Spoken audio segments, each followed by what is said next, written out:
¿Qué tal? Buenas tardes, mi nombre es Alejandro Sheckman. Voy a hablar sobre manejo respiratorio en la sala de pacientes COVID-19. Vamos a tocar estos 5 puntos: la epidemiología de la insuficiencia respiratoria en COVID-19, conceptos generales sobre objetivos de saturación, equipos de protección personal, el manejo inicial en la sala de internación, el manejo del paciente con mayor requerimiento de oxígeno y finalmente un esquema integrador.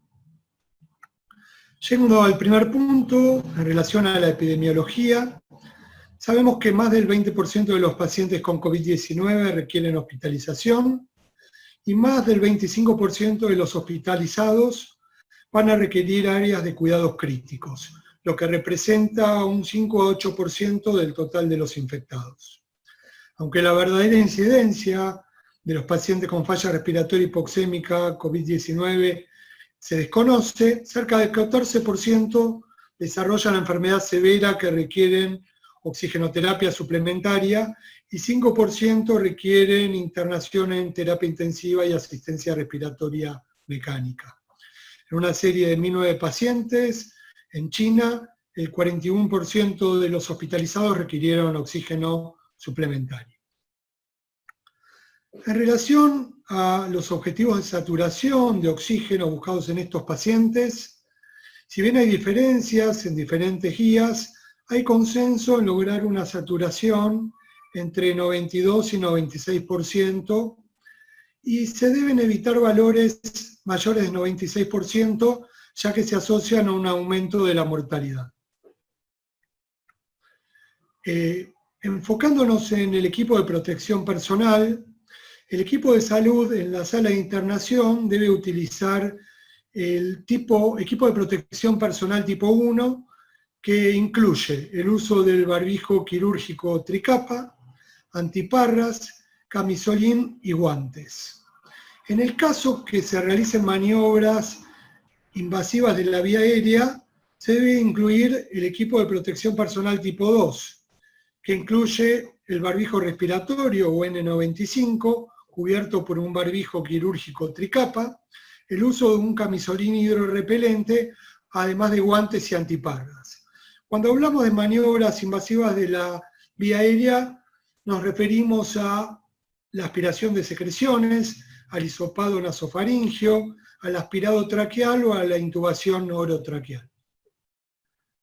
Yendo al tercer punto, que implica el manejo inicial en la sala de internación, en el caso de que el paciente llegue con una saturación de oxígeno menor al 92%, respirando aire ambiente, es decir, una fracción esperada de oxígeno de 21%, se iniciará la oxigenoterapia con una cánula nasal a 5 litros por minuto, o en caso contrario con una máscara con reservorio con un flujo entre 10 y 15 litros por minuto.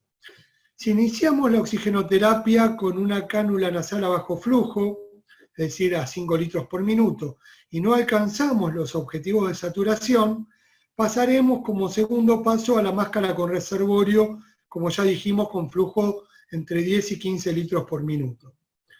Una vez que logremos los objetivos de saturación planteados, es decir, una saturación entre 92 y 96%, buscaremos utilizar un valor de FiO2, el menor valor de FiO2 con el cual logremos el objetivo terapéutico, ¿sí? Es importante resaltar conceptualmente que debemos utilizar la cánula nasal a bajo flujo o la máscara con reservorio, ya que tienen menor riesgo de aerosolización, lo que impacta un menor riesgo de transmisión viral. Se recomienda en ambos casos, es decir, ya sea con la cánula o con la máscara con reservorio, cubrirlas ambas con un barbijo quirúrgico con el objetivo de reducir aún más el riesgo de transmisión viral. Cuando utilizamos la cánula nasal, hablamos de bajo flujo a flujos entre 1 y 6 litros por minuto. Esta cánula tiene algunas equivalencias aproximadas con fracciones inspiradas de oxígeno. Cuando utilizamos 1 litro, equivale aproximadamente a una FiO2 de entre 21 y 24%. Cuando utilizamos 2 litros, equivale a una FiO2 entre 24 y 28%. Cuando usamos 3 litros, entre 28 y 34%. Cuando utilizamos 4 litros, equivale a 31 a 38% de FiO2. Y entre 5 y 6 litros, a 32 a 44% de FiO2. En los casos que no mejora el paciente con cánula nasal a bajo flujo, o tuvimos que iniciar inicialmente con máscara con reservorio, debemos utilizar entre 10 y 15 litros por minuto de flujo de oxígeno. La máscara debe estar bien fijada para evitar fugas y, como ya dijimos, debemos utilizar un barbijo quirúrgico sobre la máscara. En los casos que no se disponga de una máscara con reservorio, podemos utilizar la máscara bien fijada con un filtro expiratorio de aire exhalado más el barbijo quirúrgico, y en el caso que no se disponga de filtro expiratorio o el mismo impida un correcto sellado, es decir, hubiese fuga, debemos utilizar la máscara bien fija más el barbijo quirúrgico. ¿Qué pasa en los casos que el paciente, a pesar de una cánula de bajo flujo o una máscara con reservorio, no logremos los objetivos de saturación? Es decir, que el paciente tenga un mayor requerimiento de oxígeno porque no se lograron los objetivos de saturación. En los pacientes COVID-19 es controversial el uso de cánula nasal con alto flujo y ventilación no invasiva, que sería el método que utilizaríamos en los pacientes no COVID. Conceptualmente se plantea que no se deben utilizar la ventilación no invasiva ni la cánula nasal de alto flujo por 2 factores. El primero es por mayor riesgo de aerosolización y transmisión viral para el equipo de salud. Y el segundo factor es que se vio que en la mayoría de los pacientes que se utilizan estos métodos, en los pacientes COVID con fracaso respiratorio hipoxémico, en general no tienen buena respuesta y terminan evolucionando a requerimiento de intubación orotraqueal y ARM invasiva. Por eso se plantea que debido a estos 2 aspectos se debe utilizar intubación precoz. Si bien esto conceptualmente es real, hay casos seleccionados donde uno podría intentar el uso de cánula nasal de alto flujo BNI. Conceptualmente podríamos utilizarlo en pacientes jóvenes, sobre todo pacientes que no tengan comorbilidades, que estén lúcidos y que tengan pulmones sanos previos a esta situación. En estos casos podríamos hacer el intento de uso de ventilación no invasiva o cánula nasal de alto flujo, pero si no se logra una mejora sostenida y rápida, no se debe posponer la intubación y la ARM invasiva. Estos casos seleccionados tenemos que tener en cuenta algunas condiciones para utilizar cánula nasal de alto flujo o ventilación no invasiva. Por un lado, tener experiencia en el centro. Por otro lado, que tenga un ambiente protegido, idealmente con presión negativa, que se trate de poder usar una habitación individual, con baño, con recambio de aire, y se debe utilizar la puerta cerrada permanente. Es importante tener monitoreo continuo de estos pacientes, y hay 3 escenarios globales donde se plantea que podríamos utilizar estos métodos no invasivos. Uno es el paciente, como ya dijimos, con fallo respiratorio hipoxémico, sin patología respiratoria previa y sin falla multiorgánica. El otro es un paciente de POC con fallo respiratorio hipercápnico, donde está demostrado el uso de la BNI. Y el otro es aquel paciente que, por comorbilidad, por la edad del paciente, uno decidió que sea el techo terapéutico y que no lo vamos a intubar ni realizar ventilación invasiva. Es importante remarcar que en estos métodos hay aerosolización, con lo cual, para disminuir el riesgo de transmisión viral para el equipo de salud y aumentar la protección, debemos utilizar el equipo de protección tipo 2, es decir, el barbijo respiratorio, cubierto con un barbijo quirúrgico, el uso de antiparras, de camisolina hidrorrepelente y guantes. Esto sería el método de protección para esta metodología respiratoria.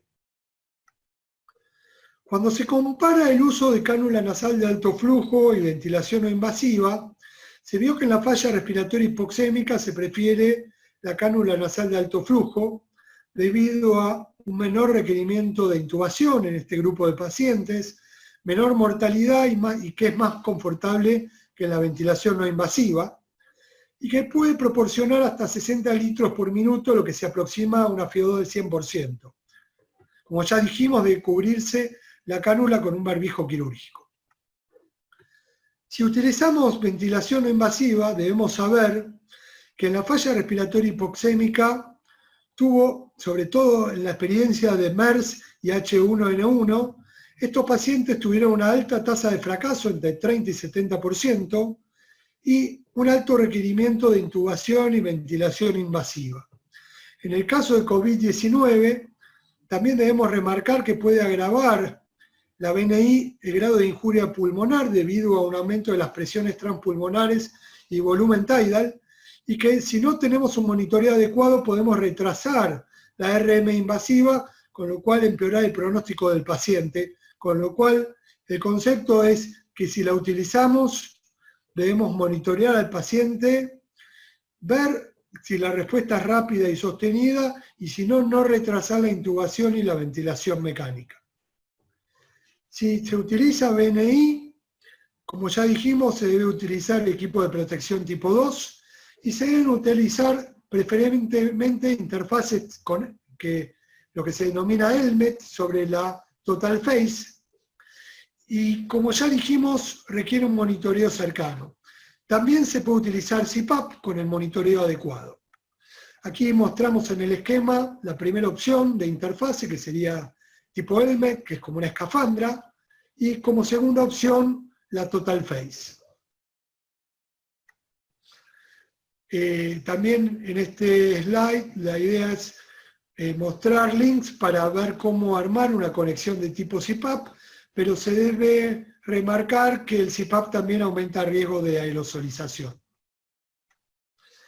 Yendo a la intubación endotraqueal, como ya dijimos, si bien se planteó el uso de VNI y cánula de alto flujo es controversial, y el método clásico que se prefiere es la intubación precoz, utilizando una secuencia de intubación rápida y evitando el uso de bolsa resucitadora por el riesgo de aerosolización en ese momento, previo a la colocación de ARM, debe ser realizado por personal entrenado, ya que se quiere minimizar el número de intentos, y se prefiere, como concepto, intubar ante estos parámetros. Una es que no llegar a la descompensación del paciente, sino tener en cuenta que aquel paciente que se deteriora rápido, que en horas, que a pesar de una alta FiO2 no mejora, que evoluciona con un aumento rápido del trabajo respiratorio, que evoluciona con hipercapnia progresiva, que tiene cambio del sensor en inestabilidad hemodinámica, tenemos que rápidamente ir a una intubación precoz.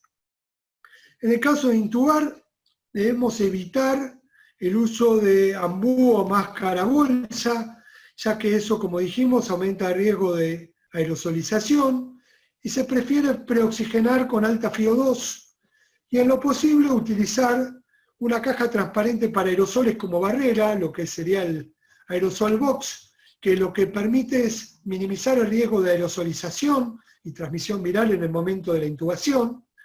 En el caso de vía aérea dificultosa también podemos guiarnos con la videolaringoscopía. Yendo puntualmente al uso de broncodilatadores, otro concepto es que no debemos nebulizar por el riesgo de aerosolización, y en el caso de requerir broncodilatadores, por ejemplo en un paciente con broncoespasmo, un paciente asmático o EPOC, se prefiere utilizar dispositivos inhaladores de dosis medida o aerosoles con cámara espaciadora. Aquí tenemos un cuadro de lo que hablamos, que son los procedimientos de bajo y alto riesgo de transmisión viral. Y yendo puntualmente a un esquema integrador con el objetivo de poder sintetizar todo lo charlado, tenemos que ante un paciente con sospecha COVID con insuficiencia respiratoria, el primer punto es definir si requiere intubación precoz. Esto es un paciente con mala mecánica, deterioro del sensorio, shock. En ese caso indicaremos y realizaremos la intubación precoz y la RM invasiva desde el inicio. En el caso de que el paciente esté estable hemodinámicamente y lúcido, intentaremos con una cánula nasal a bajo flujo. En el caso que no mejore, utilizaremos una máscara con reservorio. Y si no mejora con la máscara de reservorio, conceptualmente el paso siguiente es la intubación precoz y la RM invasiva. Como dijimos, tenemos casos seleccionados, que sería el contexto del paciente sin patología respiratoria previa y sin falla multiorgánica, que podríamos intentar sobre todo la cánula nasal de alto flujo, o el paciente POC con falla hipercápnica, donde podríamos utilizar BNI, o aquel paciente que establecemos que no vamos a intubar debido a sus antecedentes, como techo terapéutico también podríamos utilizar algún método no invasivo, pero sabiendo que si no se sostiene en forma rápida y sostenida los objetivos de saturación, tendríamos que ir a la intubación precoz y la RM invasiva, excepto en el paciente que establecimos estos métodos como techo terapéutico. Bueno, este fue un resumen de cuál sería el soporte respiratorio en la sala y qué pasos tendríamos que seguir en el caso de que no mejore el paciente. Muchas gracias.